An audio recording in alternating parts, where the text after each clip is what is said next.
नमस्कार, आप देख रहे हैं मीडिया हलचल। मैं हूं आपके साथ पूजा यादव। उत्तर प्रदेश में होने वाले विधानसभा चुनाव को लेकर बसपा सुप्रीमो मायावती भी अब चुनावी मैदान में आखिरकार कूद ही गई हैं।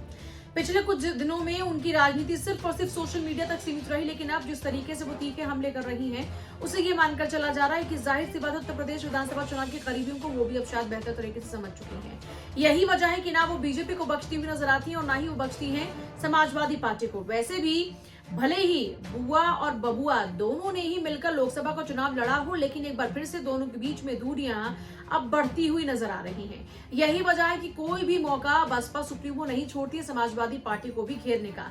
लेकिन सबसे खास बात आपको बता दें कि जिस तरीके से अब समाजवादी पार्टी की घेराबंदी बसपा सुप्रीमो ने शुरू कर दिया, उसकी खास वजह यह है कि उनके अपने संगी साथी, उनके करीबी, उनके सरकार में रहे मंत्री और यहां तक कि मौजूदा विधायक भी अब समाजवादी पार्टी का रुख कर रहे हैं।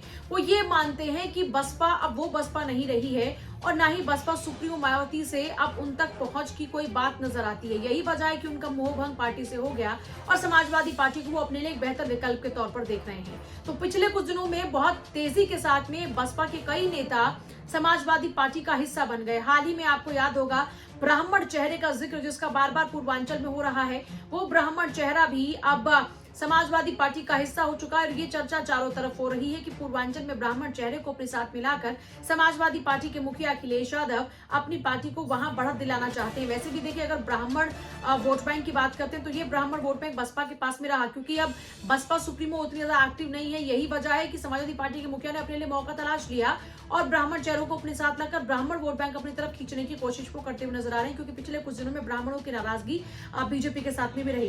खैर, हम बात करते हैं बसपा सुप्रीमो मायावती के बयान की। तो बसपा सुप्रीमो मायावती ये कहती हैं कि जल्दबाजी में आधे अधूरे कार्यों का लोकार्पण करना, उद्घाटन करना, इससे कोई फायदा नहीं होने वाला है। ये सिर्फ और सिर्फ विधानसभा चुनाव जीतने की एक कोशिश भर है। लेकिन मैं जनता से ये अपील करती हूँ कि जनता इनके बहकावे में ना आए।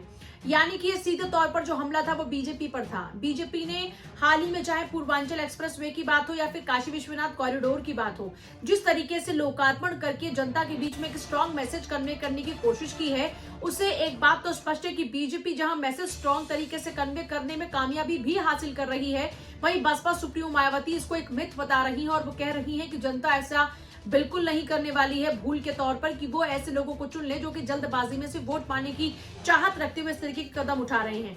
इसके अलावा समाजवादी पार्टी के मुखिया अखिलेश यादव को भी दबी जुबान में ही सही, इशारों में ही सही, लेकिन घेर लिया और कहा कि जिन लोगों को लगता है कि किसी पार्टी के निष्कासित और स्वार्थी लोगों को अपने साथ लाकर फायदा मिलने वाला है चुनावी, तो वो गलतफहमी में है।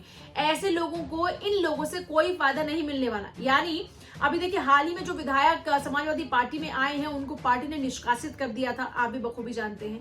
इससे पहले भी उनकी समाजवादी पार्टी में आने की चर्चा चल रही थी राज्यसभा चुनाव के दौरान में। आपको याद होगा किस तरीके से जो विधायक थे कई, वो बसपा सुप्रीमो के ही खिलाफ बोल रहे थे और उसके बाद भी लग रहा था कि समाजवादी पार्टी में जाएंगे, लेकिन इंतजार किया और अब आकर समाजवादी पार्टी में आए तो उनको बसपा सुप्रीमो कह रहे हैं कि निष्कासित और स्वार्थी लोगों से किसी पार्टी का भला नहीं होने वाला है।